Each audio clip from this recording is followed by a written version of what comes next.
I'm dialing. Hey, what you doing, man? I'm dialing. I'm calling you. This is your time to get it off your chest, whether you're mad or blessed. 800-585-1051. We want to hear from you on The Breakfast Club. Hello, who's this? Hey, good morning, DJ Envy. This is Derek. My husband called this week, and he was talking about taking me to work every day, and I don't. Why you talking like that? Why you talking like I that? remember Relax, that. Queen. Relax. For people that don't remember, he said he takes you to work, and when you get in the car, you just fall asleep. But he never told the real story. I give him gas money. He don't have no gas, never. Now the car's in the shop because God don't like ugly. Well, but then how are you getting to work? Oh, right now my other man is driving me. Oh. Whoa. Oh, it's a woman. So I just want to blast him. Oh. But I didn't find that funny at all what he did to me. Now slow down. You have another man as in... Like my friend, he's a friend that I work with, so it doesn't matter. But I just wanted to blast him. I hope he hears this. Yes, man, yes. Now I'm confused about, y'all should both appreciate each other. You're paying for gas, giving him gas money, and you're getting a ride to work. No, you're right, but I didn't like that because that's not fair. I give him the gas, you understand? I send him lunch money. I know, but that is a big... I mean, look, I'm not getting up earlier to drive somebody to work if I don't have to every day. Feeds him lunch. And look, that's not a bad thing that he wants you to be up and like converse with him. That's she making the money. Now, does she identify as a woman or that's just not really a woman? that's not a negative thing necessarily. He wants to talk to you. Yeah, but he's right. But when you come call the radio and act like I don't help, I'm tired and I get the money. What am I missing here? What do you mean? That's a woman.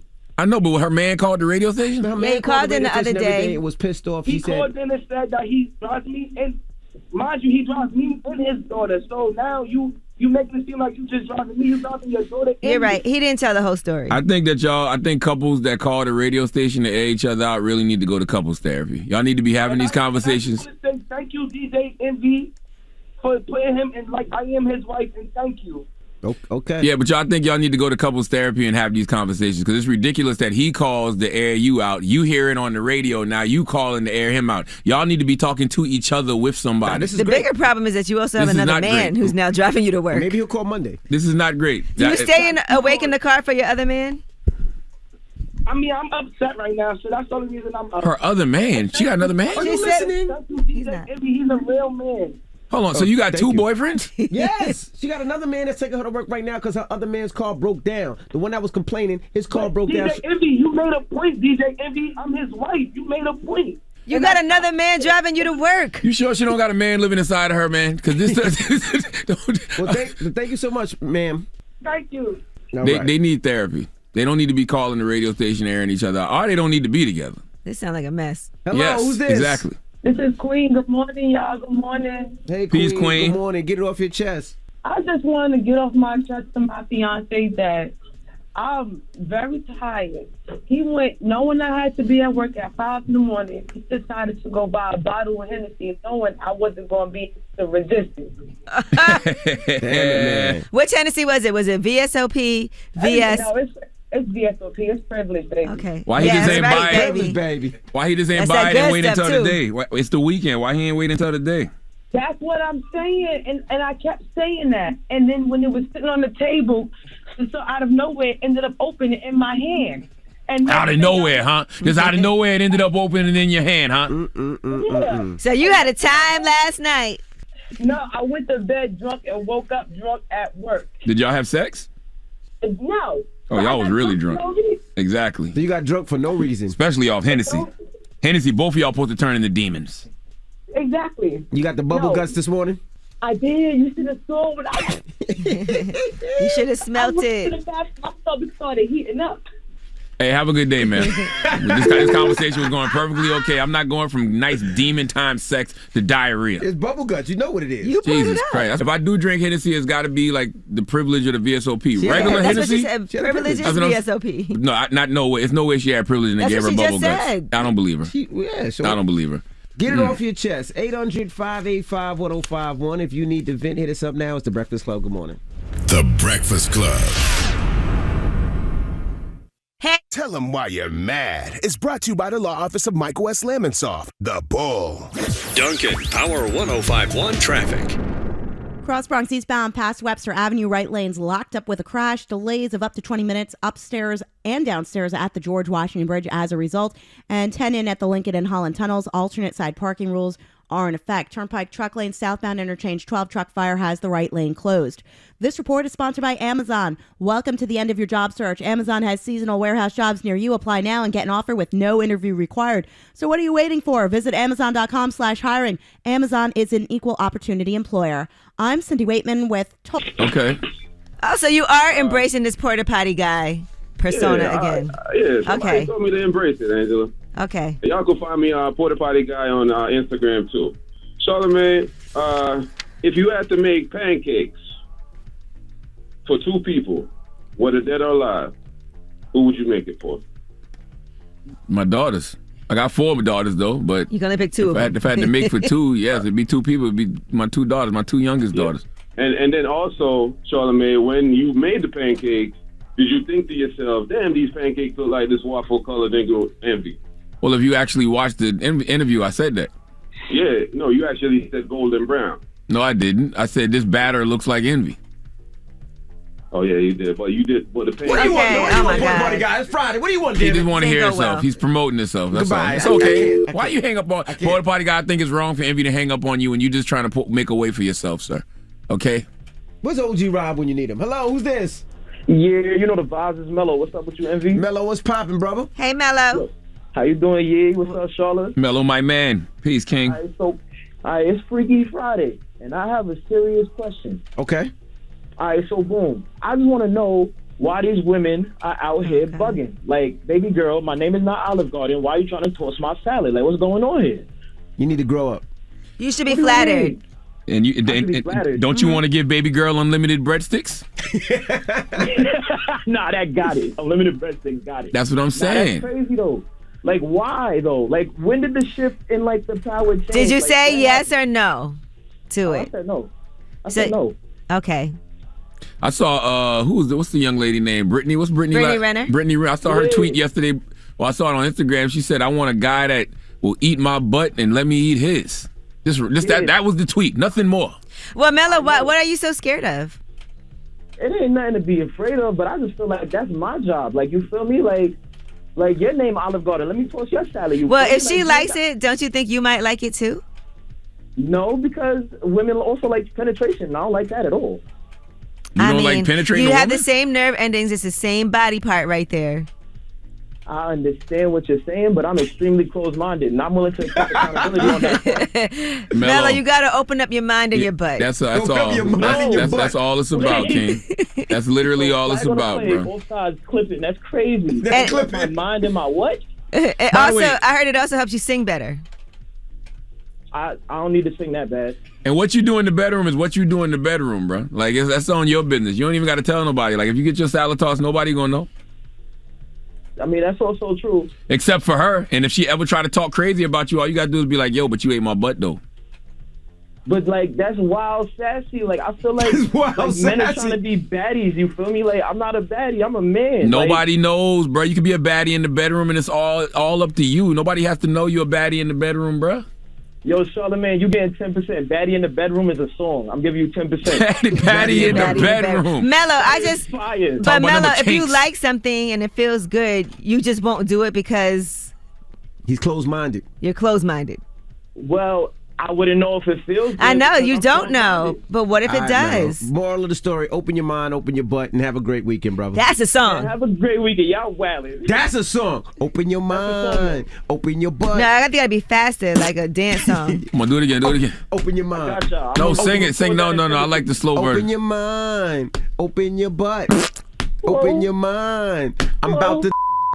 Okay, you took it too far, MB. Because you saying that staring at Charlamagne. Staring at me. That was crazy. Follow me on the gram, Mello_Moolah with 3 A's. Yo, we gonna discuss this further because y'all are bugging. And what are those 3 A's for? Peace. Ass. It. Oh man, this is what we doing today. Get it off Freaky your Friday. mind. Get it off your butt. Whatever you want to call it. Get it off your mind. 800-585-1051. Get it off your chest. It's the Breakfast Club. Good morning. We got rumors on the way. Yes, and let's start it off with some positivity. Shaquille O'Neal, he talks about actually getting his master's degree and paying for 15 of his friends to get theirs too. All right, we'll get to that next. It's the Breakfast Club. Good morning. It's about time. What's going on? Rumor report. This is the Rumor Report Talk to him. with Angela Yee on the Breakfast Club.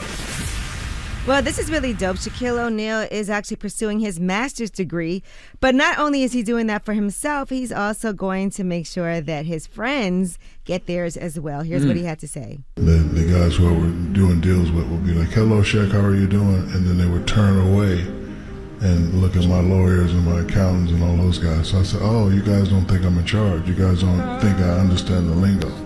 So I went and got my master's from the University of Phoenix. University of Phoenix is an online program mostly, but I went to the head officials and said, "I don't want to do it online. I want somebody to teach me in a class." And they came back and said, "Unfortunately, we can't set up a classroom for one guy. You need 15 people." So I paid for 15 of my friends to get the message. Dropping the clues bombs for Shaquille O'Neal, man. You can watch that whole interview on the Be Better Off show. That's how you change the narrative. F your chain, F your cars, F all those material items. From now on, if you want to stunt, that's how you stunt. That's a flex. How many jobs are you creating? How many educations are you providing through scholarships or just straight up paying for people to get through school? That's how you flex. Drop on the clues bombs for Shaq again, man. Man. Shaq different. No one can ever take your education away from you, Shaq no matter different. what. All right. Now, Cardi B has accepted a plea deal over that strip club fight that happened back in 2018. And she did say that those incidents don't define her. She provided a statement to USA Today. She said, "As a mother, it's a practice that I'm trying to instill in my children, but the example starts with me. I've made some bad decisions in my past that I'm not afraid to face and own up to. These moments don't define me, and they are not reflective of who I am now. I'm looking forward to moving past this situation with my family and friends and getting back to the things I love the most, the music and my fans." So she was originally from the original indictment from 2019 featuring 12 charges that included 2 counts of felony attempted assault and various lesser charges in connection with that fight. So now she has pleaded guilty for that. So she's actually sentenced to 15 days of community service. What kind of community service they gonna have Cardi doing? I wonder what they're gonna make Cardi do. But I'm happy that that situation turned out for the best. Yeah, they could probably have her talk to kids in different schools. Mm-hmm. I mean, she just gave out $100,000 to the Bronx. That don't count as some type of community service. That was service? her old No. school. No. All right, now R. Kelly's victim has broken her silence, the Jane Doe that took the stand after his guilty verdict. She's the one that said that they had sex hundreds of times when she was 15 years old. And according to her attorney, she said Jane is pleased with the result and grateful to the jury for convicting R. Kelly. This verdict is 20 years in the making. Nothing will restore Jane's childhood or the dignity that R. Kelly stole from her. He has forever damaged her life in an unimaginable fashion. R. Kelly was finally held accountable for his actions. Justice was served. Now, as for the victim, she's at peace and staying close to her family and taking some time to process the pain that has played out in the media for the last month. All right, so as far as R. Kelly, after this trial, which was in Chicago, he's off to Minnesota.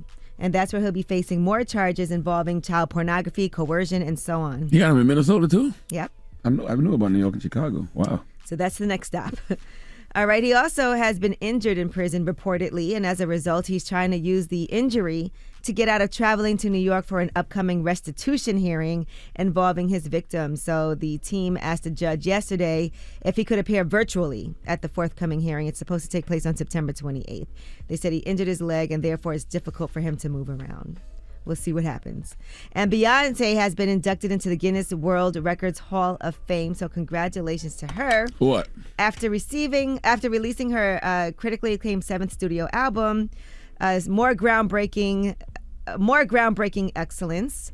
So she has more than a dozen entries in this year's book, including the first act to debut at #1 with their first 6 studio albums, highest annual earnings for a female singer. Also, the world-renowned list of the most current Twitter engagements, retweets, for a female musician. And she also has the record for the highest earning couple along with Jay-Z in Hollywood ever. So wow, congrats to her. That's a lot of reasons to be in there. You know I'm a Pinkett Smith, Winfrey Knowles Carter. Where are the other acts of Renaissance? I thought it was supposed to be 3 acts of Renaissance. First I thought it was going to be 3 albums, but I think it's like videos and then a tour, I think. Yeah, where the acts at, man? Where the second act? Hey, let her take her time. Okay, she'll do it in Beyonce's time. Yeah. You know, I'm sure it's all planned out I don't already. think we haven't gotten one visual from Renaissance yet. Way in advance. Yeah. All right, well, that is your rumor report. But I think that's the next level. I think the Act 2 is all going to be all visuals, yeah. And then Act 3 will be the tour. But, I mean, damn, we only got 100 more days left in the year. What's happening? Give her some time. You know, Beyonce probably got it all mapped out. That album dropped a while ago, right? Not that long ago. Can y'all calm down? A month. Guys, the pressure. By this era, yes, it's been a long time. Hey, that album came out last year, didn't it? Y'all leave her alone. No, there's been no visuals for the album yet. Beyonce's on her own time. When did that album come out? See? By the way. A long time ago. It does seem mad long ago. But it couldn't have been no more than a month. It was a month, right? Yeah, end of July, yeah. A month and a half. Month and a half. Hasn't been that long. 2 months. It's been long for this era. It's been a year. Guys, remember people used to wait and set up albums Not in this 2 years era. later? A day is a year nowadays. Yeah, goodness It's been 7 years since Beyonce's last album. It's been 9 years. Goodness gracious. Wow. Renaissance came out 6 years ago today. Did you know that? Shut up. Blue Ivy was 1 when it came out. Yes, that's crazy. Wow. Now she in high school. Yeah, all right. Front page news next. What we talking about? Well, let's talk about these migrants being sent over to D.C. right near Kamala Harris's home. Right in front. Mm-hmm. What you mean? They just dropped off at the crib? Right here. Right in front, baby. Door open up?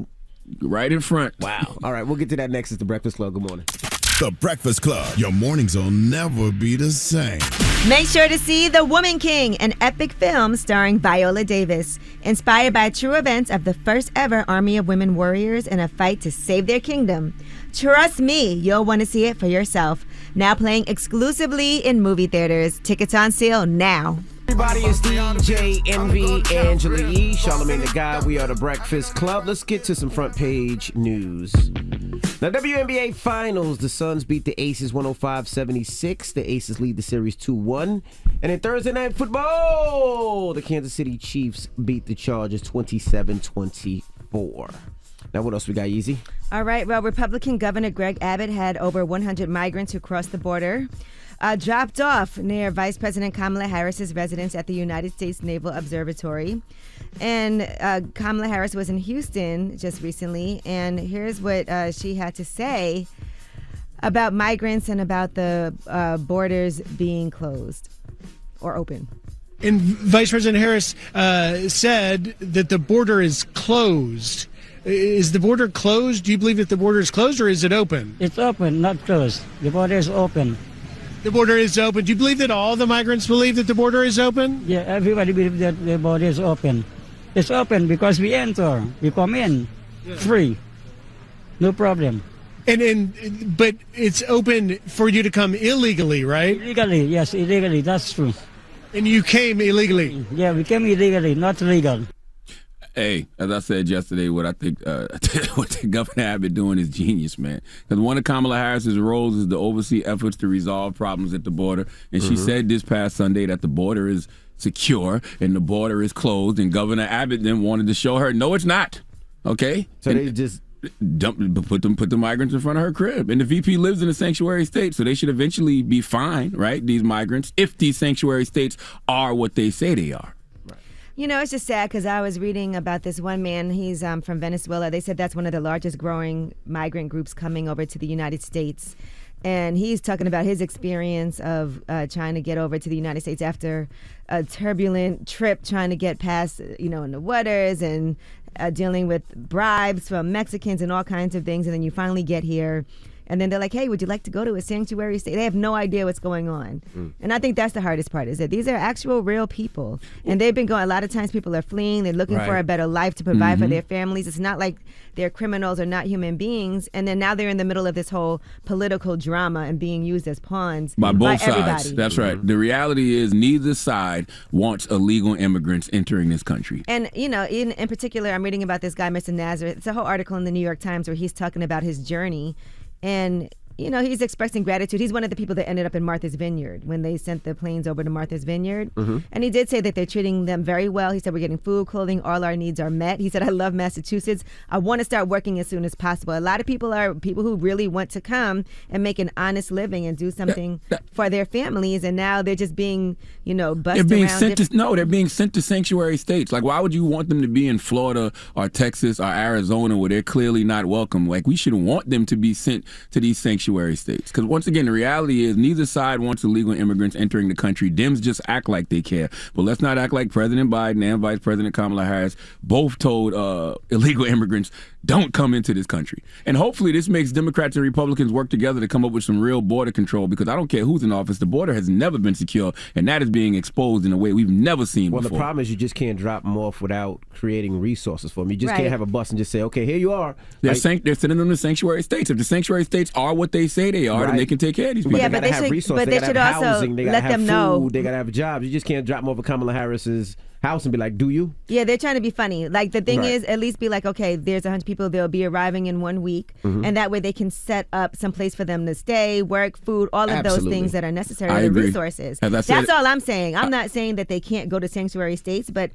don't try to do this and use human beings as a pawn with no type of advance notice. Both sides are using them as pawns, and I agree with you. That's why during Donkey of the Day, I specifically said they should give these sanctuary states a heads up. You know why? So the world can hear these sanctuary states say no. It's just like when you call people to vote to the Senate, you can see who's really who. You can see who's really about that action, who's really about that life when you vote. It's the same thing. Call these sanctuary states bluffs, because the truth to the matter is none of the Republicans or Democrats don't want illegal immigrants in this country. All right, well, here is more on officers and migrants and Kamala Harris. We're just watching our residents. And were you notified that they were coming, that these migrants would be showing up? I have no comment. Okay, so it shows here. Do you know where they need to go from here, or you're just trying to make sure they stay away from the fence? I have no comment. Yeah, just making sure that everybody's safe and away from our fence. All right, and a news reporter actually tried to speak to some of these migrants, and here's what happened. Pardon me, do you speak English? ¿Habla inglés? No, amigo. ¿De dónde eres? Venezuela. Venezuela? Everybody from todos Venezuela? Sí, venimos prácticamente de Venezuela, un país muy duro. En realidad, queríamos ya salir de allá, tenemos días viajando. Migración también nos ha jodido mucho en México. Okay, thank you. Yeah, buena suerte. So I'm not going to be able to translate all of that, and I wouldn't even try because it wouldn't look good on live TV. But as you can see, they're coming across here, all of these migrants. It appears to be at least 20 or so at this point. We have 2 buses. We know from Governor Abbott's office there have been about 7,900 migrants on over 190 buses coming to D.C., more than 2,200 on more than 40 buses to New York, and, of course, about 5 buses to Chicago with a little over 300 migrants. News reporter tried to talk to Vice President Kamala Harris yesterday, and she did the same exact thing. They said, hey, VP Harris, you said that the border was secure. You said the border was closed. She said, no English. No speak no English. But, you know, as far as the Democrats, they're blaming the Republicans for holding up a plan. They're trying to provide legal protections and citizenship. You know, Dreamers, that's been something that's been on the table for a long time, providing a pathway for Dreamers to get citizenship and for people who have temporary status to be able to work. And so that's been held up as well. So that's another problem. And that's why I said hopefully this makes Democrats and Republicans work together to come up with some real border control, because I don't care who's in office, the border has never been secure, and that is being exposed in ways we've never seen before. All right, well, that is your front page news. All right, now when we come back, actor John Boyega will be joining us. You probably know him from Star Wars. He's in the new movie Woman King that's out right now. You gotta go see that this weekend. And we're going to talk to him when we come back. So don't move. It's The Breakfast Club. Good morning. Morning, everybody. It's DJ MV, Angela Yee, Charlamagne the Guy. We are The Breakfast Club. We got a special guest in the building. Yes, indeed. John Boyega. What's good, man? Good morning. Morning. Welcome. You good? Great. Peace, King. How are you, brother? I'm good, man. I can't complain. Absolutely. Now, you from England? From London, yeah. London. Yeah. from London, Southeast, Peckham. Okay. Yeah. Now you got 2 movies coming out. Well, one is out already. So you got more than 2 coming out. The Woman King, Breaking. They clone Tyrone. Yeah. So You I got a lot few. of stuff moving, huh? Yeah, man. We're just trying to come back with the madness after the pandemic, especially you know what happened to our industry. So yeah, we're just coming back with the projects now. So for people that don't know who you are, tell them who you are and how you got started into acting. So I'm John Boyega. I'm 30 years old. I got started in a British movie called Attack the Block. Didn't really do well in the UK, but got really appreciated in the States. So that expanded my opportunities. Came down here and then auditioned, failed, tried again, and then I got Star Wars. And then from Star Wars, that's where I kind of got the opportunity to be on the main stage or commercial and shit. What got you into acting? Like, what was the actor that said, I want to do this because of that? You know what? It started off as a social thing. I didn't really fit into all of the groups. Wasn't really wasn't smart enough for the academics. Wasn't tough enough for the big boys. And at the same time, you know, wasn't skillful enough for football and shit. So I was then just with the performance kids. And they had girls too. So I was just like, yeah, this is better anyway. It's more chicks. So I was just like, yeah, I'm just going to chill here. And then from there, actually, the passion came after that. I actually started to take it seriously after going through a few things and then just making some decisions, you know? That's when I was introduced to you via Star Wars. Like, do you feel like that whole conversation about, you know, a black person being a lead in Star Wars, do you think that overshadowed your actual abilities that you showed in that movie? Yeah, to a certain extent, actually. I think with Episode 7, Force Awakens, I think people thought I was that guy, which I found kind of hilarious. Like, they thought that I was the character. Oh, my God. And that was kind of confusing. And then you got 2 more movies, and then people like yourselves are introduced through the franchise. It's hard to kind of have that separation and that detachment. But I don't blame it. I think that's the natural kind of, that's how the process goes with franchise films. Like, it's hard to detach yourself from the character. So yeah, that was definitely a struggle. It's an important conversation though, because you see what's happening with Halle Bailey with the Little Mermaid. I saw that. I've just put a comment on her page. I'm so proud of her. I left her a message. I'm so proud of what I saw in that trailer. Yeah, I can't imagine what she must be going through to have so many people leaving negative. Yeah, and I know that's what I'm saying. It's important that you spoke up and spoke out about it because it really did bring attention. I feel like I spoke up about it and after, in the aftermath, I've been seeing a lot of corporate companies speaking out as well, showing support and love. Because I think it's important for the companies actually to back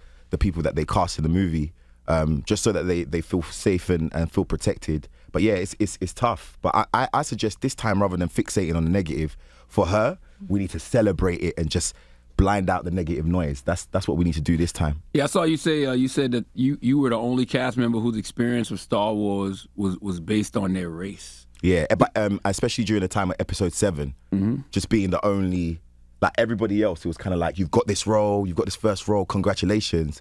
Whereas with me, it was what Haley's going through.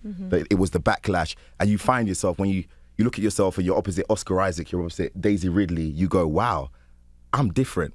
Like my introduction into this industry is different. How come Oscar's not getting this response? How come Daisy isn't? And that just sets you apart a little bit.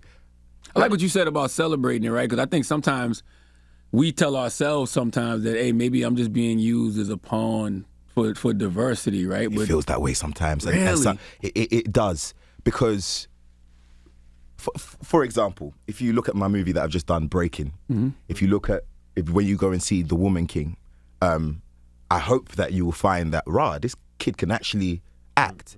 And when I mean act, I mean acting as a skill set, different roles. You can change your accent, you can change the way you walk and talk and stuff.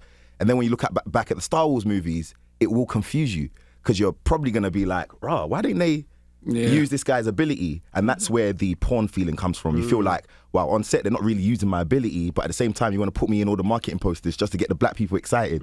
But then when the black people come see it, it's like half excited. They always give us these half roles, like, damn, man, I thought he was going to be the hero. It's always a debate about, we thought we were going to be the one, whereas in, the other side, they put the cape on the brother. He's killing it, he's got the storylines, he's got the moves and all that kind of stuff. So, sometimes it's a struggle. How did you get Star Wars? For people that don't know, break down, how that whole process came about. So it's actually funny. I was shooting a movie called Imperial Dreams with Rotimi, and Rotimi, Atlanta Falcons fan or New York Giants fan? Which one? Falcons. Hey, Rotimi, man, I like the way you responded to that song, man. But we're gonna have a conversation about that song. Anyway, but we worked on a movie together. A great guy, that's my bro, and he got an audition for a secret project, and I put him on tape for it. I helped put him on tape. And then when I looked at the paper, I was just like, wait, this is sounding real Star Wars-esque. Like, how come man ain't got a call back for me? Like, what's going on with that? So I called my agent and said, what's going on? And they haven't come to London yet because it was this kind of worldwide search. And then they came to London randomly. I got a call from my agent, Femi, and he's been with me since I was 16. And he was like, yo, you've got the audition. I was like, the one? He was like, yeah. And then I was catapulted into 9 months of just back-to-back auditions. I had to lose weight and stuff because I was a bit chubby coming in, you know. 9 months of auditions? Huh? Were you a Star Wars fan? Yeah, I was into that. Yeah. I was into the prequels. I had the Darth Maul figures. So I was just like, nah, this is legit. I'm about to be rich. You know what I mean? You know that feeling? You know when you get the first call. Yeah. But then do you get a piece of the merch? You don't get a piece of it? We don't get none of the merch. Damn. Even when they use your likeness and everything? Even their face? None of the merch. Damn it, man. Damn. See, they said, you want free movies? You better be appreciative that we gave you this opportunity. Right. And you know me, then I was hungry, you know, white crust in the corner of the mouth. Yeah. That type of hungry. And I wanted the opportunity, so I was just like, okay, cool, free picture deal. And then one thing led to another, such a long process, and then I ended up getting the role. But it was like, it was a daring time because it's like the options of your life. You're either gonna be somebody or you're gonna go back to the hustle, you know. It's just so interesting to me because you know how racist you got to be to see race in a fantasy movie, whether it's Star Wars or The Little Mermaid. We're talking about fucking mermaids. It's a mermaid, bro. It's a mermaid, bro. You know what's so mad? Sebastian, the crab was from the Caribbean, so you'd be thinking like anybody else around there is probably gonna be black in that Caribbean, you know, in that Caribbean Sea and stuff. But I don't know, man. It just. But even the Game of Thrones prequel, the brother that's in it now, they killing him right now. But it's nuts that, you know. It just reflects about how they would love the world. You know what I mean? What the world that would be good for them, man. You know, if you put the hair that's too tough in their movies, they go, oh my God, I feel so intimidated by it. I don't know what to do about it. And it gets to be a big frenzy. And I think this time for her, especially because it's a big Disney, you know how it is, man. They're probably gonna have to change the merch and make Ariel Brown on the plush toys and stuff. Yeah. We have to celebrate. Right. What that is for her, you know, and it's a big move. How did that make you feel? I'm sorry. How did that make you feel when you seen the posters out there and you seen your face up there, but you know it's not going to live up to what's expected? That they use it kind of as you got to play the game, man. But as you know, I was brewing. Well, you know, I was a little bit salty about it. But then again, it's the process of it. I was kind of like, you know, maybe on the last one, you know, they're gonna I'm gonna do something with my character. I'm gonna do something. Maybe on the last one. But you know that was a struggle as well to a certain extent. But did anybody from within Disney reach out to you after and say like have any comments or say, you know what, you were right, anything? No. In retrospect. But I heard that's their kind of policy. We don't respond to nothing. But when I see them, man, I'm gonna talk to them. You're not going back to. I read that you're not interested in going back to any of the Star Wars franchise. No, man. I think my time is done and the contract's done. So right. To be honest, it's not even a conversation that I don't even think they're even curious about me coming back or anything like that. So. All right, now we're here to talk about Breaking and The Woman King. Those are both based on true stories, correct? The Woman King to a certain extent. Breaking, yes. Okay. Yeah. So tell us the story of Breaking. I saw Michael K. Williams is in that too. You know, I love Michael K. Williams. He's a fellow Brooklynite like myself. Can you tell us about Breaking and what your role was in there? You were a Marine. Yeah. So I play a war vet called Brian Brown Eastley, who comes back to society after serving. And then when he comes back, he's going through several different issues, financial, can't see his daughter, can't afford much, he's accommodation issues, and then he's also suffering from PTSD. And then he makes an extreme decision in the crescendo of all these stresses to go into a Wells Fargo bank, hold it up and try to get his money back from Veterans Affairs. Because as you know, when the vets come back home, they rely heavily on the Veterans Affairs for checks and clearances for their day-to-day needs. And unfortunately, through admin, through mistakes, you know, Brian's case is kind of dismissed. And then he's left in this position where he's kind of like, I don't know what to do. And with the PTSD, with the bullying, what's been going on, with thinking back to the stuff that he's been through, he goes into that Wells Fargo and holds it up. And how can you not understand that? As a human being, how can you not understand what that man is going through? We in our bubble though. We're in our bubble and we have our own stresses, and sometimes it's hard for us to have that sympathy and perspective, right?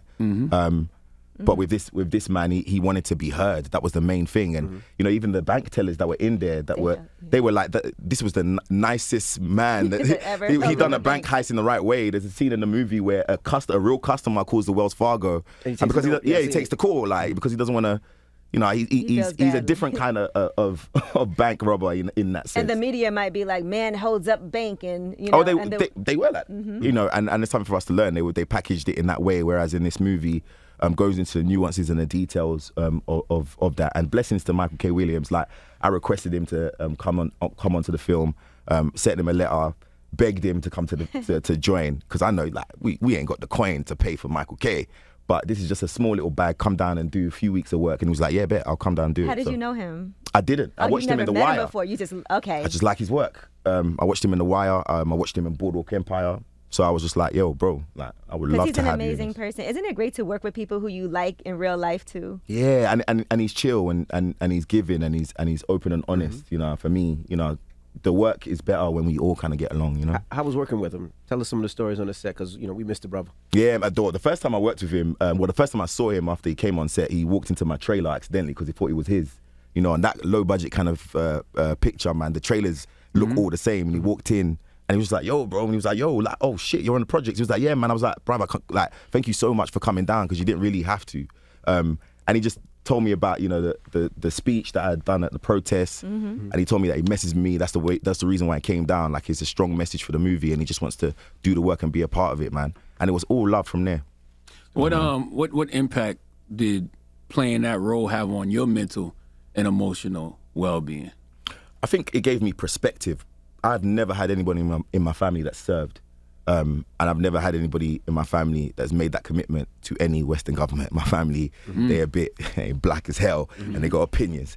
And so in that, I can't relate directly to certain things that he went through. But after being in these shoes, yeah, man, the intensity of being on set was what it was, because we had to have like a theatre approach. Like, you know, our director Abby was like, you know, the space is yours. Do you? Like, you're the one owning the space. The cameras will follow you. And so you had to have that kind of approach to it. But apart from that, man, I think it was chill. I was actually going out a lot during the filming process, because the days would be on purpose. The days would be intense, right? And I'd be like, when I come back, make sure my boys are in the crib, come back home, chill with them for a bit, and have that balance. So I'm not. I can take off the character and I can just enjoy my life a little bit. Oh, let me talk to you about that for a second. So a lot of times when people get deep in character, they want to stay there until the role is over. But you chose to release it like what, every other day? Or? Yeah, every day. Wow. Every day. Wow. Brian has to go in. And the funny thing is that it kind of impeded into when it impedes into your life is when I had to shave my hair down every day, because that's what Brian was doing. And, you know, shaving the hair down, you trying to go out and stuff, you got the bald ass head, like that don't really match up sometimes. So I had to put the hat on just to be, you know, put the chains on, make sure I'm just different from who Brian is, and just to have that balance. And then just having the house, for my best friend was there, my two of my boys were there, we were all there and just in the house together. And that just made the process a little bit more easy. I'm not bringing that home. How hard is it to get back into the character of Brian once you do that? The environment was set, man. It's like theatre. You see the set, you see the cameras, man. You see Nicole Bahari, like, you know, preparing, and you're like, yeah, nah, I gotta get in mode and get in action. And the story's about him, so jumping in and out is a skill set you should definitely practice. What did your parents think about you wanting to be an actor when you were younger? Definitely some concerns. Well, mainly because in school, my behaviour in school was a bit tricky. So there was some concerns. Imitating those white people too much, huh? Nah, I wasn't imitating no white people. I was just doing my thing. But you know how it goes, man. You just get a bit too cheeky for your own good. And so they were worried that it'd be a distraction. You know, if you're not taking it seriously, it's just gonna be a distraction. But then after my dad started to see I was consistent at it, he started taking me to the auditions, and he took me to my first agency meeting. He was like a full supporter. And then I got Star Wars bought in my house, and then it was like, shout, okay. man. That was it. It was all like, hey. You know what I mean? That is that moment. It's that moment. So, you know, we're good to go from there. You know, I hate how this country treats its veterans. I can't stand it. You know what I mean? You know, just to go off and fight for a country and then come home and don't even have a place to stay is just ridiculous to me, right? But what light do you think this movie is going to shine on war veterans? Like, what's the message you hope to send? I think we need to understand the complications of that position, and we need to understand what happens mentally to people when they go to war and they experience certain things. And that integration back into normal life is a deep struggle, and it affects all aspects of their life, including mentally. And for a lot of us, we can't relate. We ain't been in the front lines like that, and that in itself means that I hope there's an empathy, and I hope that also they go to see it for the entertainment qualities of it. It's great performances in it. I think Abby, our director, does a phenomenal job, and it's one of Michael K. Williams' last roles, and I think it would be great to show the man show the man love. Where were you when you found out that he passed, and what was your initial reaction? I was in London, and Abby, the director of Breaking, had texted me, and I just didn't believe it. I thought there was probably a little bit of a confusion. You know how it goes sometimes. I think they've said I've died like twice during my career. So you're gonna die twice digitally. That's just gonna you're gonna die. You're gonna die twice. But that's how you know you're successul though. Word. Yeah. They're gonna kill you and they're gonna say you part of the Lumi. So those are two things. Once you get that, you making that money. You get that Lumi. You on top. But it was shocking to me just to hear his demise. And I didn't know anything about his personal life like that. So for me, it was just a bit of a shock, yeah. Did any of the stances you took during like the whole BLM movement, that moment in time, did that impact you in Hollywood? Absolutely, definitely. But I say I matured a little bit through the process because, I mean, like, you got to think about during summer, we was at home and we were seeing black bodies consistently being harmed or injured in a certain way. And then I spontaneously went out to the protest and made that speech. You know, there's going to be some people in Hollywood that don't necessarily get it, and are probably going to be like, yeah, we're all right. They're not going to come to you and say, we're not working with you. You just might not hear nothing. You know what I mean? You might not see the audition come in. And I think definitely that happened, but I'm not mad at that because I'm not hearing this industry to exist that way no more. Like how I was existing during episode 7, Force Awakens, like I was doing everything by the rules, and I was, clean cut and trying to be, good to everybody. Word to Beyonce, you can't be nice in this shit all the way. Like, not all the way. You're the face of Star Wars. Yeah, I mean, but to a certain extent, you get too comfortable with everybody. They can take the mick, So definitely there'd be much more of a. Right now, there's much more of a specific gratitude for now attracting the people in Hollywood that are for me, which is what happened. And creating your own too. Yeah, because Breaking, I'm a producer on that. I got my own production company, and we developed a good few projects. And now I'm just like, okay, after that happened, Jamie Foxx calls my phone. Now we mess with you. Right. Viola Davis calls me. No, we mess with you. It brings the right Gina kind of Prince attention. Bythewood. Yeah, we mess with you. Come on, they're all like, come on to the black sets, man. Come and film with us. And that I just felt the love from that. I was gonna ask you, like, what's more fulfilling, doing a role like in The Woman King, or like doing a role in Star Wars? The Woman King, man. Okay. The Woman King. You gotta think about this, bro. I know you as well. You come from a brown skin, dark woman.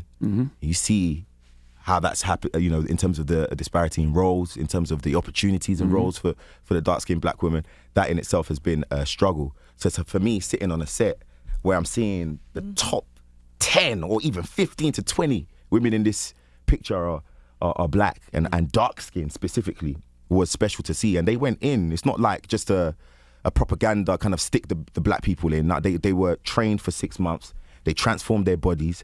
I came in just being the king. I didn't have much to do physically. They were handling everything. And it was, it's inspirational to watch. It's like our 300 for black women. Yeah. And that's a good thing. It's that's a great thing. I'm not gonna front. When I saw, I was like, I thought it was a new Black Panther trailer. I'm not gonna lie. But that's what, I get that. Yeah. But that's what we're used to. But that's what we're trying to break. That we deserve the full buffet. That's right. We deserve to have the Tyler Perrys of the world, and then have the other side, then have the Woman Kings, and that. The Woman King is based, loosely based on a true story, so it grounds you more into the realities of our world. But it begs the question: why can't we have both? What is that story for people that don't know? Well, it's about the Agojie, the all-female military unit in Dahomey, who are basically tasked with protecting their kingdom. They're at a very difficult time because their involvement in the slave trade. And their involvement in the negativity of the times as times changed. The King Gezo has just risen to power, and he's trying to decide how to, how his nation can move forward. Do we continue a part of this negative slave trade, or do we kind of like diversify and go into palm oil and all these different things? And that comes with internal civil conflicts, and it just shows you the journey of that. But Viola Davis, oh my gosh, yo, beast. Hey, Viola Davis, beast, is mad in this. Is a transformative role for a lot of people, and it's got Tuso Mbedu, Lashana Lynch, Sheila Atim. It's a big boy project. I can't even lie. It's a budget too, Charlie. Wasn't that the regime you just discussed? Isn't that who the Dora Milaje is based off?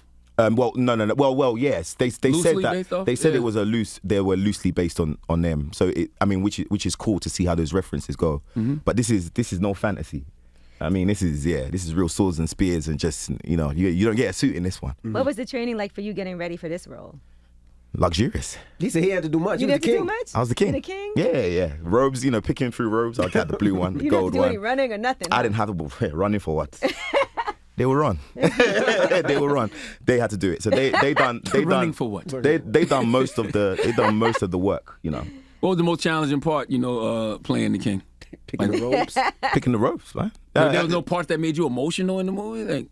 Well, that's not a challenge. That's great. Like, definitely, Yeah. definitely. There's a part of praise and adoration that the black women have to do, and they were singing and they were dancing, and that's another thing I want. This movie is not slave porn. It's not. It has moments of togetherness, sisterhood, dancing, singing, and those moments were definitely emotional. Seeing them sing, seeing them dance, and I'm Nigerian as well, so I'm like, I love the vibe of the culture in it. Why did you think? Why you think the king didn't want to fight with the foreign country at first? I think that's just what do you mean? The foreign enemy. I'm sorry. Fight with. Fight. Why do you think he did not want to fight with them at first? What do you mean? Didn't he want to fight them? The king? Oh no, it's a negotiation at that time. Oh, okay. Remember, they're involved in the slave trade, so it's like. Is that the part where he's talking about when I think you going talked to about war? And she goes like, "Do you want to go to war?" She was like, "Well, sometimes we have to fight for something." Yeah, but when you go and watch the movie, it is so nuanced. Mm-hmm. It's very nuanced. It speaks to the diaspora. It speaks to multiple different tribes and cultures. It speaks to internal civil war. So when he's saying go to war, it's not always just white people. It's like black people too. Oh, got you. This script is way more nuanced than people think it is. Man, the marketing strategy, you just got to get them happy with the spears and the viola, action. get the action. But when you come in and watch it, it's a more nuanced take. Would you say this is the favorite movie you've done to date? Yeah. Really? Yeah, man. Yeah, I enjoyed my experience. It took me back to first starting out. And I like being on a set where it's black women and stuff. They tell you when you got crust in the corner of your lips and stuff. They tell you when your elbows are dry. You know what I mean? When it's because other cultures, they be leaving you to hang out there. You know what I mean? So there's something nice and homely about having a cast of women that reflect on how you were raised. Let me ask you a question, right? You played the king in that movie. This is something I've been exploring. Like, I feel like patriarchy is a system. I feel like the divine order of things is women are really the leaders in the foundation. That's my personal opinion. Mm-hmm. When you do a role like that and you see them in their position and you in your position, what does that make you think of the power dynamic?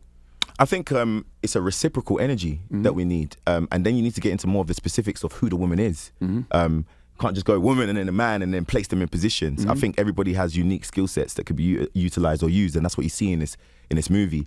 That even in the court of chambers, with opinions, there will be females there and there will be males, and to get that sense of a different perspective. But what's funny is some females and males will agree, you know what I mean, and they differ in their opinions still. But it made me think like we just got to work together. Like we got to come to this point where there's a level ground that can collaborate to make society better. Society starts with families, good families.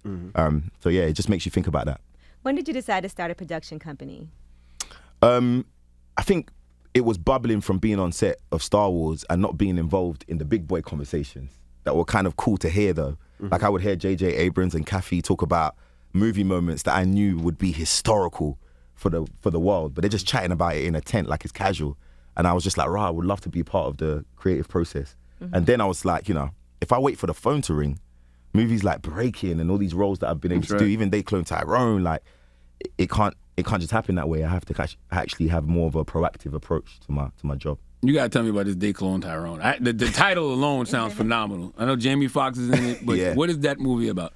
A pimp, a prostitute, and a drug dealer find out there's some white people doing some crazy shit under the ground in the hood.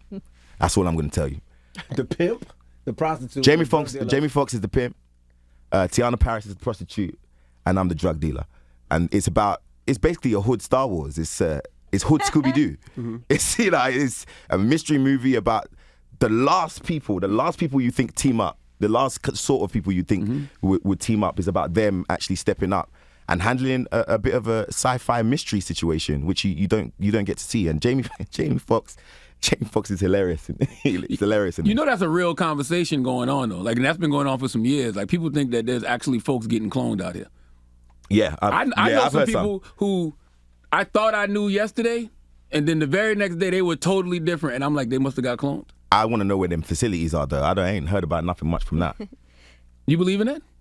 To a certain extent. I mean, you never know. That's how I believe it. You never know. I don't know facts now, do I? Yeah. Well, you did what you set out to accomplish. You did 3 completely different movies. I just wanted to change. And if you see that, and in They Clone Tyrone, I play about 4 or 5 different characters. One of them 78.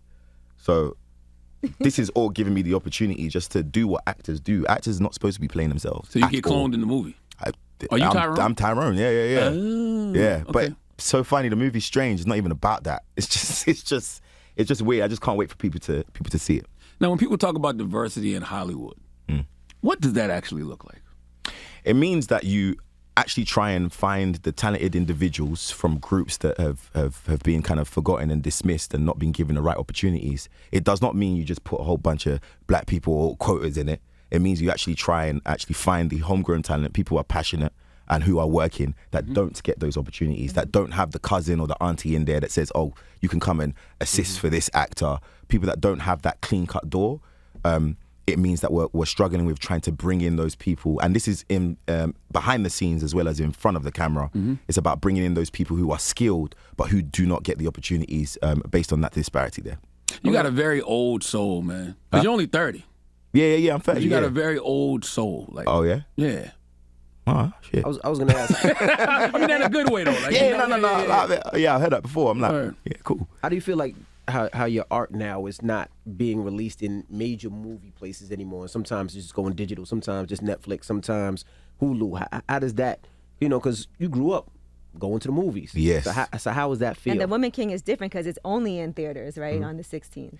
I've been blessed. Breaking was only in theaters as well, the first 2 weeks, and then I think goes to digital this week or so.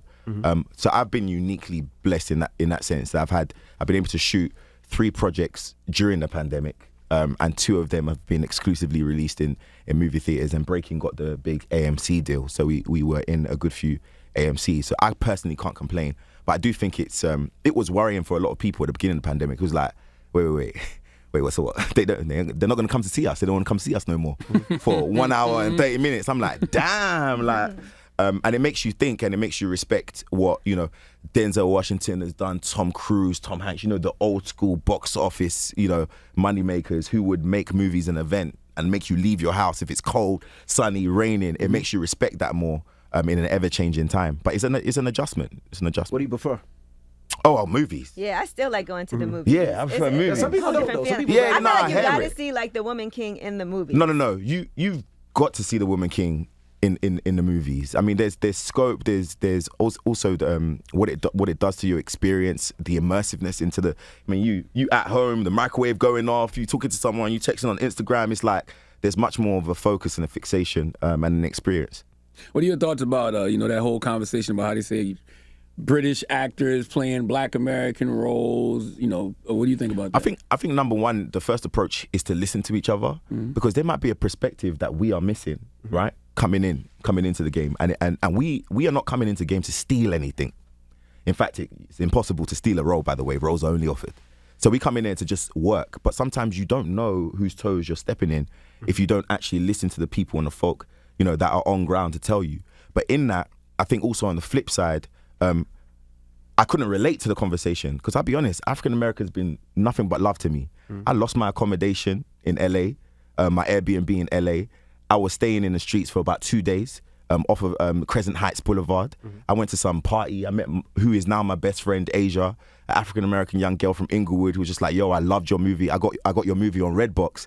And I said, I don't have nowhere to stay. She goes, you can come stay in my crib. I said, where's your crib? She goes, Inglewood. So I was living in Inglewood for a bit. And so for me, it's like, I've met and connected with people who have helped me. The people who have helped me have mostly been African American. So I don't see that side of the conversation. So sometimes I'm not in the best position to communicate because it's been love. Like, whether it's Lena Waite, whether it's anybody, Jamie, it's just been love, and support. And I think on set, we collaborate a lot. Even with roles as a Black Brit that people will feel like I wouldn't understand the role. Sometimes my African American brother don't understand the role too, and we help each other. We're like, oh, because we weren't there. At the end of the day, we are actors. We have to portray something that we can't see. So I think that is a good conversation to have, and we should stay listening, stay collaborating, because the Civil War shit looks weak, It looks petty and weak, especially when it comes to the mainstream game. It looks a bit dead. But if we can talk and have a conversation about it, and no one feels like it should be an attack thing, you know, let's keep it cordial so we can actually have the conversation, and perhaps we'll learn a few things. Absolutely. Yeah. Have there been roles that you missed out on for scheduling purposes? Like, man, I really wanted to do this, but I'm over here filming Star Wars, or I already. During Star Wars, yeah. I mean, during Star Wars, it was like, I say it as a joke, but it was like luxury jail, you know, because it's nice. It's nice to be in a movie like this. It's nice to know your bills are probably going to pay for the next 8 years. It's nice to know that. But there are some roles where you're like, I can actually do that. They don't believe I can because I have to do these Star Wars movies. No harm to Star Wars. It takes like 8-9 months to film one. So after that, I'm trying to go on holiday with the boys and just chill. Like, I'm trying to go out. But yeah, you do feel like that. You're like, damn, man, these roles are so nuanced. But Like, if anything, I've been inspired. What are some things you wished you could have done during that time, but you just couldn't because of whatever reason? And you're like, man.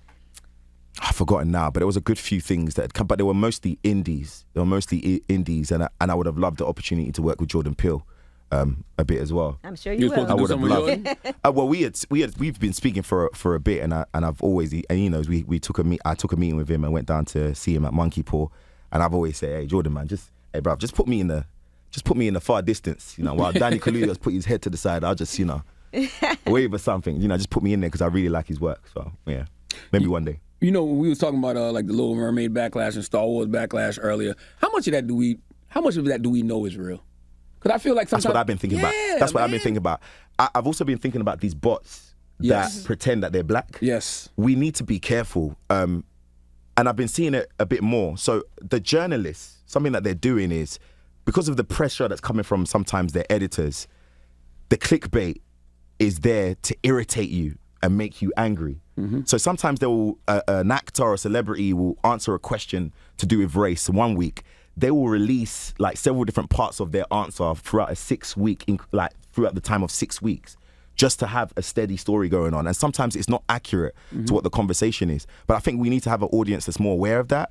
Y'all need to be a little bit more smarter, stop being triggered, because some of these things, as you said, it's fake. Like they're trying to stir the pot to a certain extent. So we need to fixate on a celebration, like we did with Black Panther. Like like that celebration was so mad that anybody who was talking any stuff that was negative was you could dismiss that. So let's celebrate. Because it's hard for me to believe that people care this much about a Black Mermaid. Because when I saw the trailer come out on my algorithm, it was all love. Let me tell you, man. Her name Ariel, and she's been swimming to the surface, man. Word. That sun been hitting her for a bit.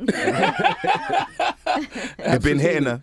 She's supposed to have them dreads. That's how it was supposed to be in the first place. And if you're black, you should know stories like Yimmy. But also, let's talk about her talent. Yeah, she's amazing. Absolutely. She's a mermaid. Yeah. Look at her sing. You hear her sing? Yeah, she's amazing. I love her. She's her falsetto. She's up there, man. She's got it. So you know, just love and support to her, man. Keep on doing your thing. I'm definitely gonna go see that. I'm gonna take all the black little kids to go see it. Probably book out a theater. You know how we do. We make it so easy for COINTELPRO nowadays, though. For what? COINTELPRO. COINTELPRO it was a system that actually used to disrupt like protests back in the day during the 60s, during the Civil Rights era. Like that's what they would do. They would send people to these protests to be agitated. To be agitated. It's so easy to do that nowadays with the internet. I mean, it makes sense that actually copying and pasting that physical situation, it makes sense that they will do that online. And I've been thinking about that too, because sometimes I'd make the mistake of highlighting something that was triggering, but it's like if you didn't highlight it, bro, no one would have seen that. That's right. It wouldn't have gone viral. Yeah, I had to go. That's right. Stupid. So you know, we have to try and finesse it a little bit more. There is a game to it. What's the biggest misconception about being black in Hollywood? I don't know, man. I guess there's a lot, but I don't know. I'll keep myself to myself. I don't really try to get into people's opinions too much. I don't really know. I guess maybe you're an asshole. I mean, you always got to prove that you're not an asshole the first 3 weeks of meeting somebody. But I'm sure it's in your position too. Like, you know, you go on a date or whatever it is, and it's like the person's kind of like, "Are you one of them?" You know what I mean? And the first 3 weeks is proving that you're not. On the date part now. You see this? But, look, King. Oh yeah. King. But you married? Yes, sir. Yes, sir. All right, Charlamagne. I've been with the same woman for 24 years. I think that's fantastic. She black? Yes, sir. Hell yeah. She black? Dude, I absolutely No, because I've heard you speak. disagree. I've heard you speak before about your blackness and stuff. So I thought you was one of the ones that were gonna sacrifice your loins to continue in this race. So I'm like, okay, cool. Let me just check in. Well, yeah, he said that shit, didn't he? He said it. So I'm like, explain that now. What happened? No, you speak about your blackness quite a lot, and, Yes. and then obviously I've seen your interview. So I'm like, let me just check that. Make sure he's. Oh yeah, exactly. No, that's real though. Yeah. I judge brothers like that too. I mean, I'm not judging. I mean, anyone can do what they need to do, but I feel like when you speak in a certain way, black men got to be with black women. Yeah. When you spoken in that way, Yes. I'm like, let me just check my man. My man's devoted at home. I'm with you. If people that talk so black, but then they sleep white, I'm like, ugh. Well, have you ever dated a white woman? Yeah, I have once. Mm-hmm. I dated one once. How'd that go? When I was younger. Yeah, it was alright, but we were just chilling. You know what I mean? It wasn't nothing serious like that. So, but naturally, Could you bring a stormtrooper home? Stormtrooper. I've said it openly. It's just a preference. Like I like my women black. You know, and I feel just separate from a political statement or anything like that. It's just they fine as hell. They melanin levels got to be over 75%. You know what I mean? Thickness got to be there. Style got to be there. We got to laugh at the same jokes. We got to bump to the same music. It's just got to be a flow. That's right. You know what I mean? So yeah. And you can't have conversations about white supremacy tearing apart black families, but you're not even trying to create your own. I'm trying to have them conversations where I can talk my shit behind closed doors. Like I'm trying to say, woman, I don't. And she's like, yeah, baby, yeah, you right. That's what I need. You know what I mean? I need her to understand a black man's anger, frustration. I need her to understand when. Certain dudes walk into the room and the energy ain't right, and she's just like, "Calm down, baby, chill." I need that. I need me a black queen, woman. man. I'm with you, King. You ain't got to tell me. Well, we appreciate you. Yo, don't you see just a little bit, a Mike Tyson, a little bit, the way he looks with the eyebrow and everything? Charlie. You ever got that before? I got a whole bunch, but I tell you, you remind me of Jonathan Majors. Oh shit, I've got that too. Yeah, you remind me. I like Jonathan Majors. Eyebrows and everything. Anyway, John Boyega, we appreciate you for joining us. Thank you. Appreciate you, man. Love. Woman King, Breaking. Definitely go check it out. And they clone Tyrone coming in September. Well, soon, right? A couple weeks. Yeah, soon. Yeah. No, thank you, man. Thank you for having me. It's the Breakfast Club. It's nice. So you know what they say. And I'm taking all shots. The best way to get over that is to do another one. Come on, let's do it. Symba, ladies and gentlemen. Yeah, let's do it. Man, Symba is one of the most phenomenal lyricists rapping today. And that is not an understatement. First off, I gotta send a shout out to my dog because you've been supporting me for a minute, and it's a lot of people that's at your stature that feel like they gotta wait till something blow up to post it or support somebody. So I truly respect you on another level. Not only just what you did for me, what you do in the therapy community, your book, Black Privilege, everything. I really got a lot of respect for you. You too. Mm-hmm. I respect what you do a lot, and also my waffle color friend over here. I respect him a lot too. He's a legend in the game. And I saw Dave Chappelle showing you a lot of love too. That's my guy. Mm-hmm. That's my guy. Dave actually brought me on stage. He had me like rapping for 10 minutes on one of his specials. I think it's about to come out soon. Now, let's go back. For people that don't know who Symba is. Yes, sir. Where you from? How'd you get into rapping? And let's start from there. From the Bay Area. My mom was a real estate agent, so my mom moved around a lot. Trenton, New Jersey. I lived in Ben Salem for a little bit. Atlantic City, Vegas, LA. So we moved around a lot, and I would always notice that like Bay Area music, it would hit a ceiling. Like it wouldn't really go past our region. Yeah, very regional. Yeah. So when I moved around as a kid, I'm like, damn, like I started wanting to write music and everything, and I was like, you know what, I gotta make my music connect to everybody. And being on this side as a kid, I gravitated to Hove a lot. Just how he moved, the things he said, I related to it. Big L, even Sauce Money. I used to listen to a lot of Sauce Money. You know what I mean? And that's just something that I wanted to incorporate in my music when I started creating for myself. Now, what got you into rapping? Because they said you were nice in sports. Yeah, man, I got caught cheating on my SAT test. Whoa. How'd you get caught cheating? We ain't gonna talk about that. Was it one of the one where you had the hands like this? Did you write it on I had a a nice young lady that was doing something for me. Oh. And we both got caught up, you know, so I couldn't go play ball after that. So through that process, I was sitting at the homie crib for a year, stubborn, not trying to listen to my coach and everything. And I ain't even like my coach at the time. I still think that nigga was racist. You play basketball or football? Basketball. Basketball, okay. Yeah, I was stuck in the crib in my homie crib, and he had a studio. So I just started rapping in his studio every day, and I fell in love with music more than I did with basketball at the time. So I was like, you know what, I'm gonna just do this. I'm more concerned about the young lady, man. What happened to her? Don't talk about her. You got to give her a job or something. Nah, man. She cheated on me. Oh, that was your girl at the time. You was cheating off her? She could go to hell.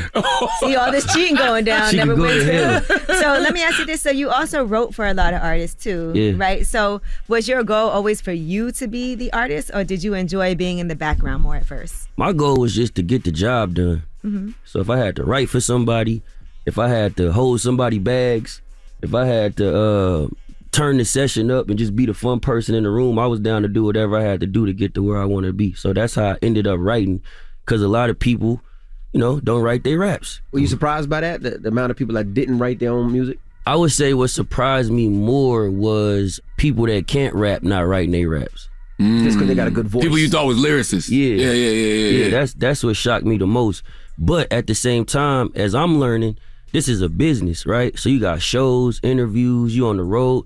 Sometimes you really ain't got time to sit down and write all goddamn day like that. So I had to learn that just even for myself. And I'm starting to look for writers to write for me, because I ain't got time to just be sitting in the studio no more. You got That's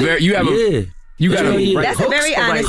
Hooks and just ideas, period. That's an honest thing to say. verses. I talked to Quentin Miller last night. Man, shut up, man. I'm serious. You want to see my phone?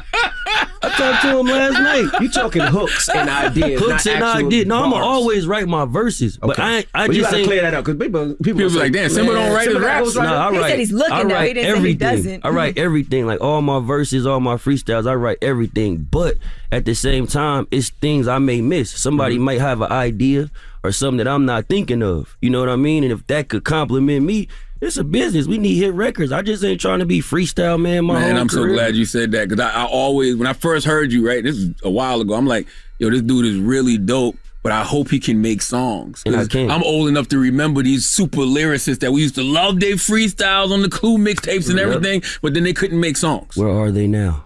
Word.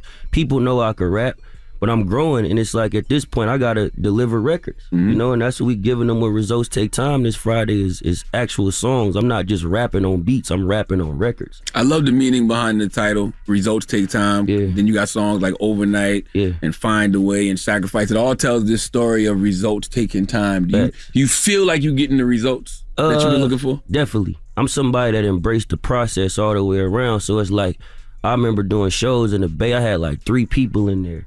Moved to LA, ain't nobody knew me. I do shows at the Roxy, be about 15 people in there. I just sold the Roxy out last month. Wow. So that was a real like accomplishment for me, because it was letting me know like, okay, things is working and you growing as an artist. Let's just continue to get better. Now, what's your relationship with Stat Quo? Because on the project, you said, man. You said he told you something that you wasn't feeling. I don't want to say it because I don't want to misquote it. Say it. I can't remember what it was. Told me my music would never hit, and if I ain't have a gimmick, then people wouldn't give a shit. Yes, okay. It's crazy how a nigga who ain't made nobody's list can make you feel like you can't go where you trying to get. Now, why Stat Quo get that shot? Stat, and I got love for Stat, right? It wasn't like me trying to like tear him down or nothing, but at the same time, right?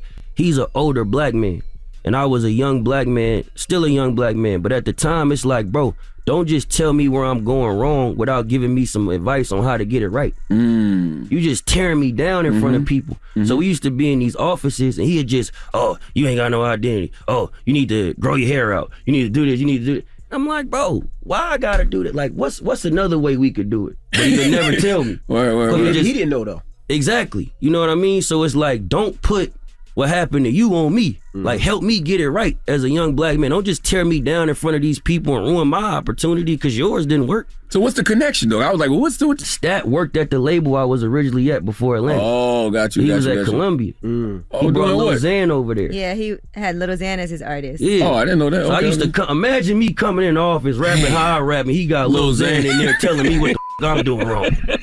You got a point. You know what I'm saying? Point It's like, bro, help me get it right. Did he say anything to you after he heard that? It ain't out It ain't yet, out yet. but my boy sent it to him because he cool with Stat. He out there, Marcus. But he sent it to him and he felt the way. But it's like, I felt the way. It's kind of crazy because Stat Quo, he's a rapper. So it's like, damn, like I thought, I would feel like he would see you.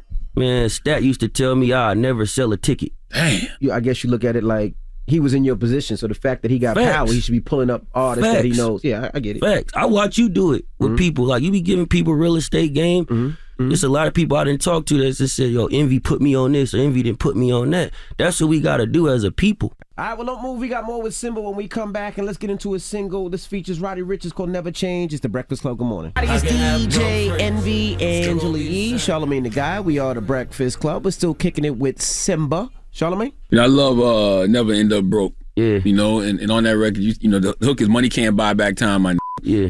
If you could buy back time, what time would you buy back? Trying to build a relationship with my dad. My dad went to jail when I was 1, and he died in prison. And he died on some janky like we still trying to figure it out. You know what I mean? So I never really got like a father figure in my life. My mama was like both roles. I probably wouldn't have been a rapper if I had my dad in my life. You think? Yeah, I probably would have done something different. Okay. But me looking for a male father figure, I looked up to rappers. But not having a dad in my life, it kind of like hindered me a little bit. You know, I didn't go to college. That's something I probably would have did.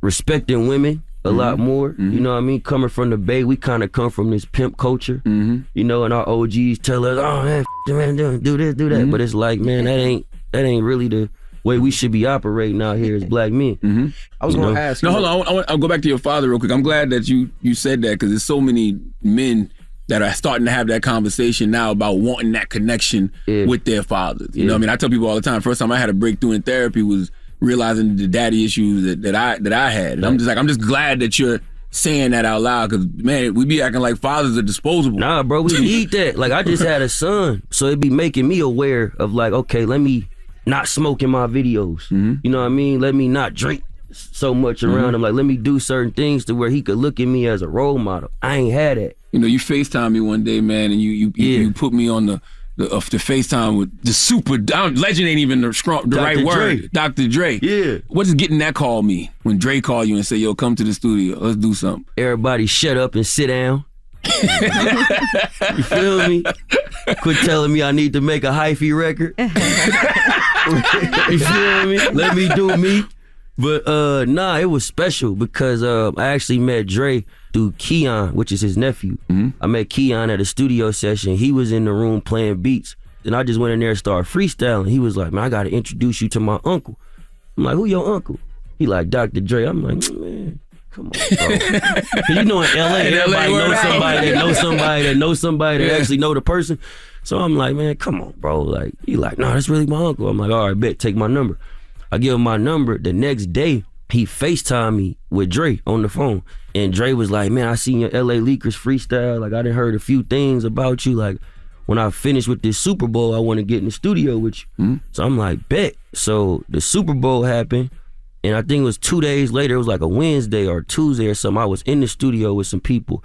And Keon hit me. He was like, I want you to pull up. He sent me the address. I ain't even tell nobody where I was going. I think they thought I was going to the bathroom or something.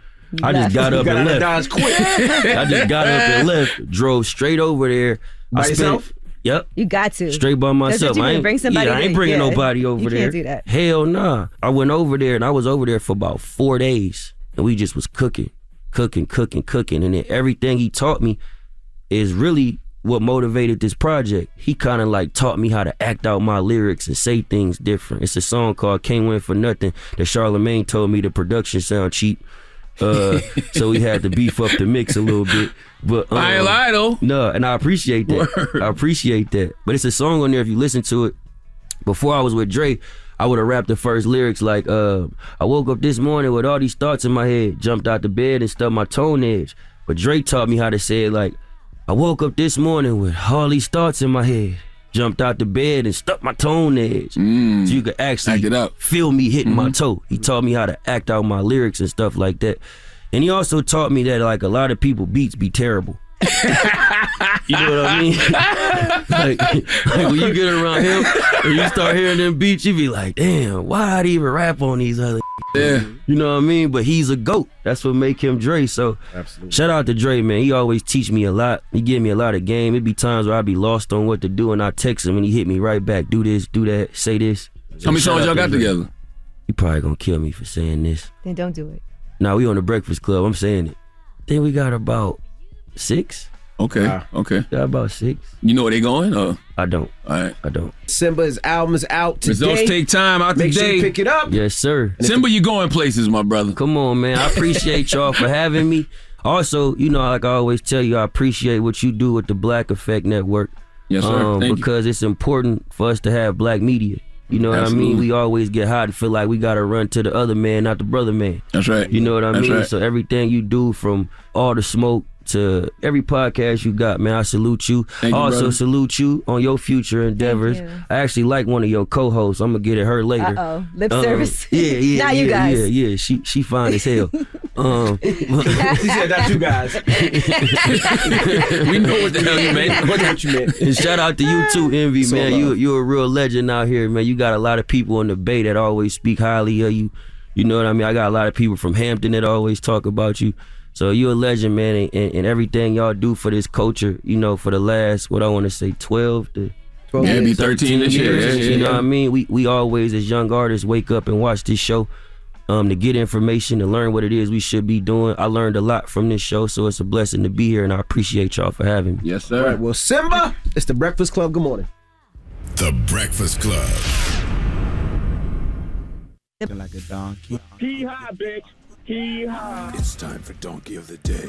I'm a big boy. I can take it. If he feel I deserve it, ain't no big deal. I know Charlamagne the guy gonna have some funny shit say out his mouth. If you gotta say something you may not agree with, doesn't mean I'm mean. Who's getting that donkey? That donkey. That don't. Donkey of the day, right there. The Breakfast Club, bitches. You can call me the donkey of the day, but I mean no harm.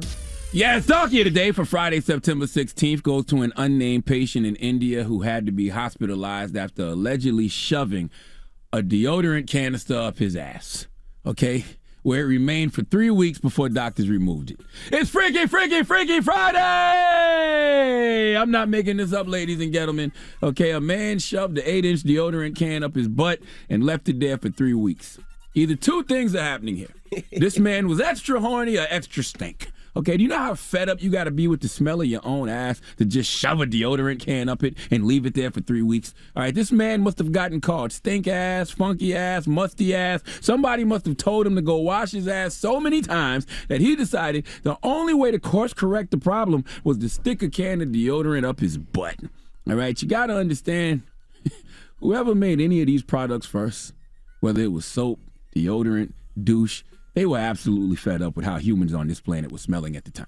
All right, that simply just had to be the inspiration. So when someone takes one of these products and sticks it up their ass, I repeat, it's either because they stink as hell or they extra horny, and it could be that he was extra horny because it is some extra horny people on this planet, and he might be one of them. Is this what the world has come to? Imagine sticking some Dove deodorant up your ass, just imagine. You know what I'm saying? Men are out here on this planet sticking cans of deodorant up their ass for what? All right, Secret has actually created a new campaign slogan, and that slogan is strong enough for a man, but made for those who want to be penetrated like a woman. Okay, what kind of choices do you make before you stick a can of deodorant up your rectum? Do you think to yourself, aluminum versus no aluminum, traditional versus natural? Clearly his format choice is can, all right? The roll-up stick probably a little too wide. Now, doctors conducted several x-rays, which revealed that the young man had a 7.5-inch deodorant can lodged in his colon near his anus. Doctors believe that he put the antiperspirant up his anus, but his reasons for giving himself the D, and the D being deodorant, are unknown. I really have to know what brand it was, okay, because what if it was Degree? If it was Degree, I have a marketing idea. They can do 6-inch cans, okay, because 7.5 to 8 inches, that just seems massive, okay? That's actually my penis measurements. But instead of that, just do a nice 6-inch can of Degree, and the slogan can be Degree 6-inch spray for anyone in need of 6 degrees of penetration. Okay, the deodorant business is missing a lot of money, man, because clearly it's a new way to use deodorant. By the way, this might be the way they have always been using deodorant. We just didn't know, but guess what? It's not a secret anymore, okay? It used to be 3 types of deodorants: roll-on, stick, or spray. Now it's roll-on, stick, and gay. Matter of fact, what exactly does stick mean nowadays when we are talking deodorant? We're really interviewing the wrong people on this show because I want to talk to this guy, all right? I have questions. The more I read this article, I see doctors have shot down my sticking the deodorant up his ass because he had a smelly bum theory, all right? They ruled that out. And doctors had to cut open this man's stomach to get the silver spray can of deodorant out. Oh, It was a spray can. Oh, they don't sell dildos in India? Huh? Man, get this man out of here so we can send him a care package from Doc Johnson. We still got the Doc Johnson Connect. I have some stuff right here. Yeah, we got to send him something. We're going to send you the dildo that sticks to the wall so you can back that thing up and city boy on that D. How you know about that? What do you mean? He tried it. Never tried it. I got eyes. I read. I have no idea what brand of deodorant this is. I've never seen this brand in my life. It's like silver. It might be Old Spice. No, it's not Old Spice. I'm just more impressed that this can stayed in his ass for 20 days. All right? He wasn't able to poop, all right? Okay, but what's impressive is this spray can is clean. I would think this spray can would come out messier than a newborn baby, just doo-doo everywhere. But that is not the case, unless they wiped it off before they took a pic with it. You know, this is why podcasts like Horrible Decisions and Lip Service are important. You got to stop shaming people for their kinks, all right? Men want things up their butt and are scared to get it the real way for fear of judgment. All right, now this man has damage to both his esophagus and intestines, which doctors say will require surgery in the future, and he will need to be monitored by doctors for the next 7 days in case of further complications, all because y'all got this man scared to be who he is. With all that said, please give the young man in India who stuck that spray can of deodorant up his ass the biggest hee-haw. You got dildos and penises and women or man's fingers and anal beads, all types of things you could stick up your ass, but you're using deodorant. Knock it off, my guy. All right. All right. Fruits, vegetables. Nah, it's just, you know, why you waste a good fruit? Well, you could eat it after, though. I was going to say. Yeah, especially if you don't, to be a waste. like if you do the banana and don't peel it. A cucumber, you could just use it for flavoring. Did the guy give a reason or no? No, there's no reason. Maybe it's Friday. He was about to get ready for tonight and was just still not a good excuse. Expanding and getting his. He got sex toys for that. Maybe he doesn't have sex You know, toys. vicious. Don't make me react. Wait till we do this Breakfast Club documentary. That's definitely gonna be in there. You remember Vicious? Yeah. Oh my goodness. I hate y'all. How long was it? And Gia actually, Envy's wife also did co-sign that. Tell us how big it was, bro. Yes, Gia did. Yes, go watch the interview Gia did on Breakfast Club. Gia absolutely confirmed it. Give me a hug. Come here, Vicious. I'm always down to hug Vicious. Google Envy dildo. I'm gonna let you hug me from the back. I'm hugging you from the back. What you mean? I'm not hugging you from the back. Hug me from the back. I'm not hugging you from the back. Envy, this is so crazy. I just want to say something. I just Googled Envy and dildo. I did not know you had a video on xnxx.com. Now, don't do that, G. Come on now. I don't even know what that is. Now, Wow. He just makes stuff up. No, Google it. Envy dildo. God damn it, G. You know I'm about to Google this. Why would you say it? Says right here, xnxx.com, Envy dildo. And then it says Envy dildo F and shower. That's on TNA. No, it doesn't. It says dildo envy. Like the average dildo size. No. Go down to like the fifth. Go down to the fifth search. It Average says dildo size compared to the average penis. Goodness. I Googled envy dildo and a bunch of articles come up with men who are jealous of dildos. You got to do all, not news. You got to see. Oh, and then it has DJ Envy. You take a dildo but can't take a joke. That was Jesus. You said that? Jesus said that? Jesus is a man. Oh, okay. Oh my gosh. He doesn't read. When did he I see the headline. He doesn't read. Was that after Oh the my Breakfast Club gosh. interview? DJ, this isn't rolling out. DJ Envy got caught in a racy Snapchat Envy, I ain't do scandal. all of this. I just told everybody we was doing a documentary. I ain't say all this. Just let it go. The damning part came when Envy allegedly told the woman that he enjoys anal penetration with a 9.5-inch dildo on a regular basis. When is she leaving? I thought you were supposed to be leaving. Didn't we say goodbye to you already? Didn't we say goodbye to you already? We just had a whole show. Angela Yee is leaving. Why are you still here? You so uptight, Envy. Why don't you get a dildo and relax? We just had a whole show. Angela Yee's leaving. We celebrated. We got you food. And you ain't leave yet. You know what? We should. Stop, man. Oh my gosh. Oh, y'all stop. Go to There's commercial. so ladies. much. If you guys are looking up Envy dildo, go to page 5. All right, when we come back, we got the positive note and more, so don't move. It's the Breakfast Club. Good morning. Morning, everybody. It's DJ Envy, Angela Yee, Charlamagne the Guy. We are the Breakfast Club. Reminding you guys, this Sunday, if you're in New York, it's the Fall Back in Love comedy and music concert out in Long Island. Trey Songz, August Alsina, Jacquees, Mario, DC Young Fly, Rip Michael. It's a date night, so can't wait to see you guys on Sunday. Get your tickets if you haven't got it as of yet, and we have a lot of fun. All right, and today I'm going to be in Brooklyn. We are actually going to be part of this whole Made Summit and Festival. It's free, and I'll be doing a panel. I'll be on the panel with Nicole Hannah-Jones, which is going to be really exciting for me. She did the whole 1619 project. And she also covered racial injustice for the New York Times Magazine. She's a reporter. So we'll be doing that today. So make sure y'all come check us out. You can go to Made Community. That's m.a.d.e.community to find out how to get your tickets and sign up and come through. All right, Charlamagne, you got a positive note? I do.